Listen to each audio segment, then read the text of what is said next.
बातें रखते हैं।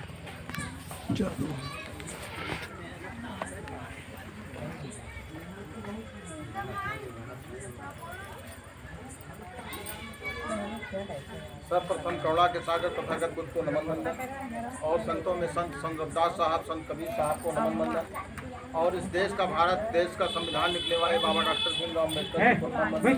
साथ ही साथ शिक्षा की देवी माता सावित्रीबाई फुले जी को नमन वंदन और जो ये फोटो नीचे लगा हुआ है निर्माण प्राप्त दादाजी को भी नमन वंदन और यहाँ बैठे हुए सभी लोगों को जय भीम। जोर से बोलिए जय भीम, जय भीम, जय भीम, जय भीम, जय भीम, जय भीम। हम लोग नारा लगाते हैं कि बौद्ध धर्म की क्या पहचान, मानो मानो एक समान। तो आप लोग कहिएगा मानो मानो एक समान। बौद्ध धर्म की क्या पहचान, मानो मानो एक समान। बौद्ध धर्म की क्या पहचान, मानो मानो एक समान। बौद्ध धर्म की क्या पहचान। मानो मानो एक समान। धन्यवाद। आप सभी लोग थोड़ा जागे हुए हैं और आज जो है खुशी का एक कार्यक्रम है। तो सबसे पहले मैं आप सभी को यह बताना चाहता हूँ कि जिसके घर पे कार्यक्रम है वो हमारे रिश्तेदार भी हैं, लेकिन आना जाना बहुत पहले से ख़त्म हो गया था, तो इसलिए वो तो कार्ड मजबूरी में घर पे दे दिए हैं। तो हम जो है आए किस लिए हैं, माननीय नंद किशोर वर्मा जी के द्वारा बताने पे और तथागत बुद्ध और बाबा साहब का मिशन के खाते यहाँ आए।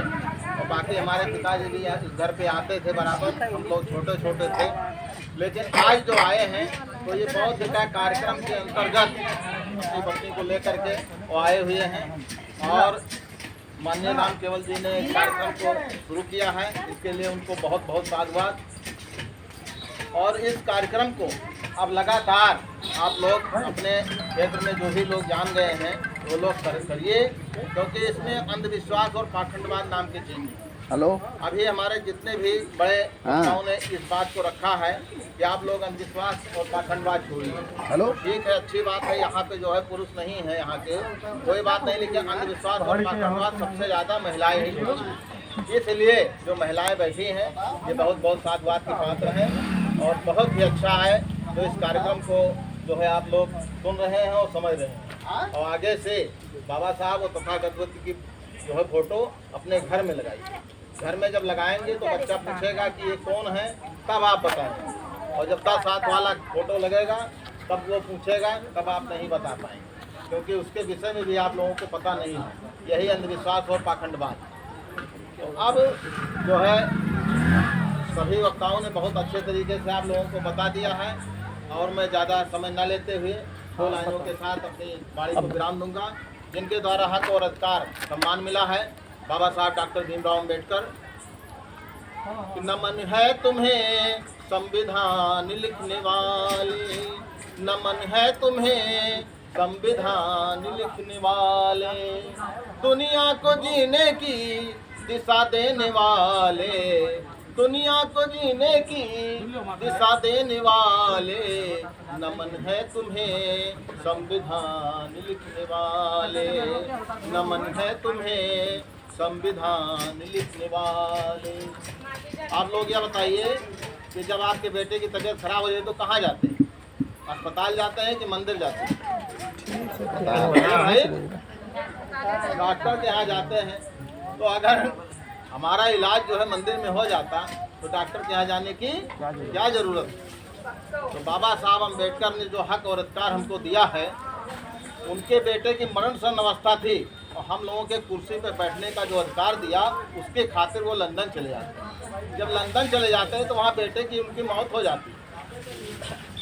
और अगर लंदन में जाते तो वास्तव में आज जो ये पक्का मकान और कुर्सी पे बैठे हैं, हमको कोई अधिकार नहीं रहता। अच्छे कपड़े पहनने का अधिकार, ये सब किसकी देन है? बाबा साहब कर दी। हमारी महिलाओं को इस चीज़ को समझना होगा और अपने बच्चों को बताना होगा। और लड़का और लड़की में कभी दोनों में भेद न करिए, दोनों को बराबर देख करके पढ़ाइए। यह नहीं कि लड़का को पढ़ाएंगे लड़की को नहीं, क्योंकि लड़की जो है 2 घरों को संवारती और लड़का केवल अपना घर संवारता है। इसलिए जो है मैं 2 लाइन और कहूँगा, अंधेरे को कोसो मत, अंधेरा मन से दूर भगाओ और अज्ञान अंधेरा पास न भटके ज्ञान की। बुद्ध ने भी यही कहा है कि आत्मदीप हो, यानी कि अपना प्रकाश हमको स्वयं बनना है। अपनी बुद्धि और विवेक के द्वारा कोई भी काम, चाहे जो चाहे घर का हो चाहे बाहर का हो, हमको अपनी बुद्धि और विवेक के द्वारा ही करना है। सभी महिलाओं को पुनः बहुत बहुत साधुवाद पट्टी पे करा और इस कार्यक्रम को कराने के लिए पुनः राम केवल जी को भाई बहुत बहुत साधुवाद। जय भीम, जय भारत, जय संविधान, जय भीम। पट्टी पे करा। बहुत बहुत साधुवाद माननीय प्रसाद जी। मैं हमारी तरफ से माननीय राम केवल जी को बहुत बहुत आभार प्रकट करूंगी और साथ में उनकी पत्नी को भी और उनकी बहुओं को भी।